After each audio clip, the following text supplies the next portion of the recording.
This is the Solid Signal podcast for the week of March 22nd, 2021. This week I want to talk about Zack Snyder's Justice League because after all, what else did we have to do last weekend but watch a 4-hour movie that essentially we had seen a whole lot of that plot before? But if you're like me, you're probably glad that you did see it, even though it did take 4 hours of your life. So first of all, let's get two of the criticisms out of the way so that we can talk a little bit more subtly about the more important parts of the film. Okay, so it's 4 hours, and this is a very long movie at 4 hours, but you know what? Who cares? Because if it came out as a 7-part miniseries that totaled 4 hours, you wouldn't be complaining at all. And, they'd even put chapter titles in it so you could stop and watch some of it every day if you really wanted to. It's not as if you actually literally went to a theater and sat in a movie theater seat for 4 hours. I don't know about you, but I haven't been to a movie theater in a very long time. And I don't think that sitting in one place for 4 hours is probably going to be my first experience at a movie theater. I'll probably take it a little slow. The second is that it's presented in 4:3 aspect ratio. And you know what? I kind of don't care. I understand it was shot to be shown in IMAX, and it wasn't shown in IMAX. So I do think that filmmakers are a little bit arrogant on the subject of how they want their films to be shown. I've actually done a blog about this at the Solid Signal blog. And if I remember, I'll pop something up if you're watching this in YouTube so you can watch or read the article by just kind of clicking on it. I do think that a film is a negotiation. It's a partnership between the filmmaker and the film viewer. And film viewers are going to be watching this on a screen that is 16:9, not 4:3. But all of that having been said, I really didn't notice after the first 20 minutes or so that it was in the more square aspect ratio. It didn't bother me.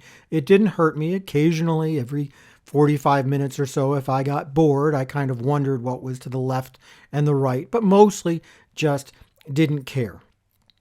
And, it can be any way it wants, I suppose.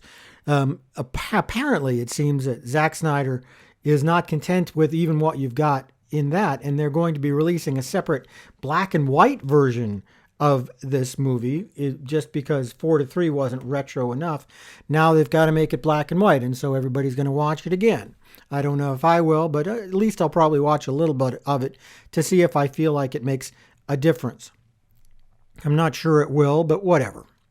So those two things are now past us, and now we can talk a little bit more about the film itself. And I have to say, overall, this is a much, much better film than what was shown in the theaters. The extra length, yeah, there are some times for sure. They did not need to add all of that extra length. But by putting in some more of Cyborg's backstory, by just feeding you a couple of extra details, the truth is it is a better film. You do understand it. And this follows suit behind Batman vs. Superman Ultimate Edition, which is now the only edition you can get on HBO Max, which adds only about 20 minutes of extra footage, but it's enough to explain a whole bunch of stuff and makes the original film better. This is an argument in general for director's cuts, where sometimes production executives push too hard to get a film under 2 hours just so that they can have more showings. And the filmmaker really didn't plan on it. Shame on them, I would say, because they knew it was going to happen.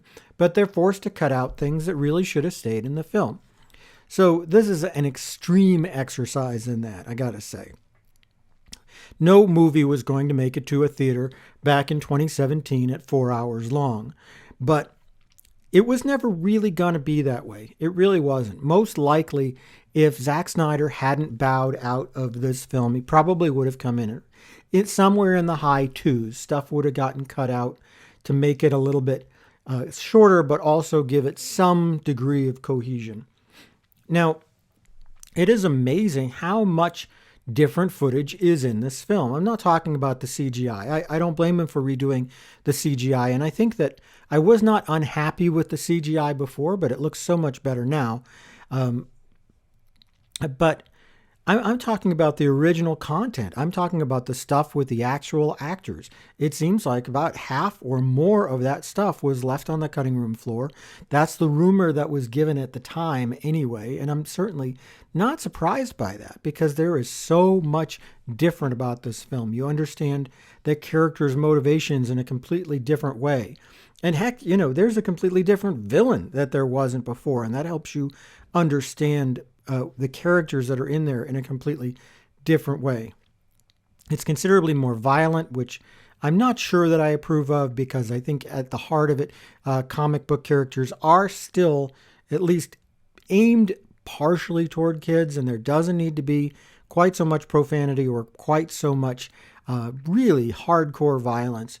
But again, I didn't personally find that to be a problem. I just, I would have changed that if I had the opportunity. All in all, though, I think this was a better film. This was a film that really just kind of screamed Zack Snyder. This, if you remember going back to Watchmen or 300, this is very much a film in that kind of vein. And it gives you a really unique kind of take on the characters that maybe you wouldn't have liked. But on the other hand, it's unique. And the biggest problem I found with Justice League was I found the original 2017 release to be kind of a low-rent copy of the Avengers. And that's not at all surprising because the same director really was responsible for both of them. Both of them were these kind of lighthearted, jokey looks at being a hero and didn't have a whole lot of depth to them. And that's okay. The new version, on the other hand, does give you some moments of lightheartedness, but also it talks about what it means to be a hero and what it means to sacrifice in a way that is much deeper and darker and much more in keeping with maybe what we're looking at today. And this film coming out in 2017, it's hard to remember the way that things felt back then, but I think that they felt, well, maybe not quite so pessimistic, but combining this with Batman versus Superman, it makes us really it resonates in a way that you wouldn't expect. Batman versus Superman resonates with the way that many folks felt from 2017 to 2021 and how dysfunctional it felt like the government was at that time for a lot of people. Now, I'm not saying everybody, and if this is our goal is not to be political here, just to say that there are some folks who felt like that. And that sense of urgency, that sense of trying to stop the world from coming to an end is really appropriate in 2021. And I think that Justice League is a great picture for that, much better than some of the other ones that we've seen. If this film had come out in 2017, I wonder if it would have been quite so well received because the feeling around the country was different back then, but at least it would have been seen probably for the cohesive statement that it was and not the real mess that it turned out to be in the version that went into theaters. Now, I'm not always a fan of these alternate cuts, but the very idea of recutting Justice League brings me back to the Richard Donner cut of Superman 2. And I need to digress for a minute if you want to stay with me. See, Superman 1 and Superman 2, I'm talking about the one that came out in 1978, were envisioned as really one big film. But the decision was made to cut it into two films. They took the last, what really was about 40 minutes of the first film, fleshed it out so that it was a whole film by itself. And Richard Donner, the director of the original Superman, filmed a lot of stuff, but then he was replaced. They felt like the movie was too serious. It was going in the wrong direction. It wouldn't make money.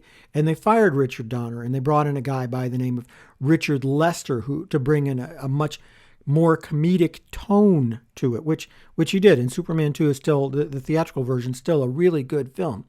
But what also happened was Marlon Brando, who played Jor-El in the original 1978 film, said that when Richard Donner went, he didn't want any footage of his to be shown, and they had to reshoot all of his stuff with the actress who played Laura, his wife.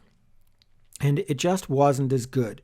In addition, if you watch the Richard Donner cut, which was released on DVD about 25 years later and except for some largely unfinished effects work, is a superior film, you get the same kind of feeling that you get when you view the original as released Justice League and Zack Snyder's Justice League. That if you're a grown-up, if you're willing to accept a darker and more nuanced take on the story, it's a really much better film.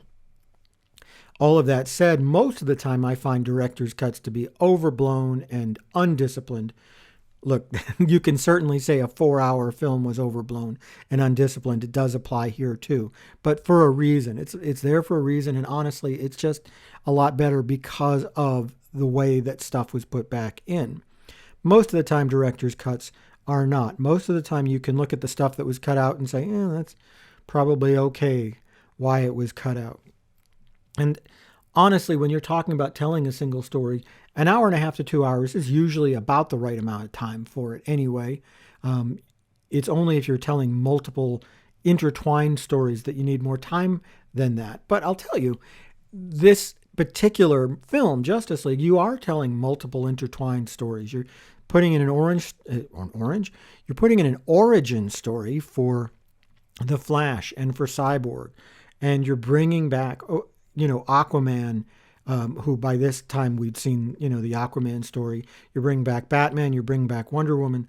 So, it's, you are pulling together a whole bunch of stuff. In a way, I say Snyder was wrong to make it one film instead of a 7-part series, because it would have been universally hailed as a 7-part series. No one would have complained about the length. But hey, what do I know? Mr. Snyder is considerably wealthier and better regarded than I am when in the world of film, so maybe he was right and I was wrong. But, this being a really long podcast, I'll say it's appropriate that it is perhaps the longest podcast of the entire run of the Solid Signal podcast, talking about one of the longest films ever to have been released in modern history.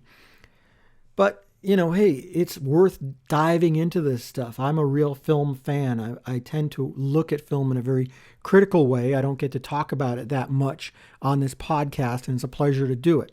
But I'll wind up here because it's been almost 15 minutes. And I'll just say, if you have ideas for future podcasts, leave them in the comments anywhere where you get this podcast. And also, if you wouldn't mind, like and subscribe to the Solid Signal podcast. Always makes me look good to my bosses, and I sure do appreciate it. They're the ones who keep the lights on around here, and I do like to make them happy. That's it for me for now. I'll see you next week.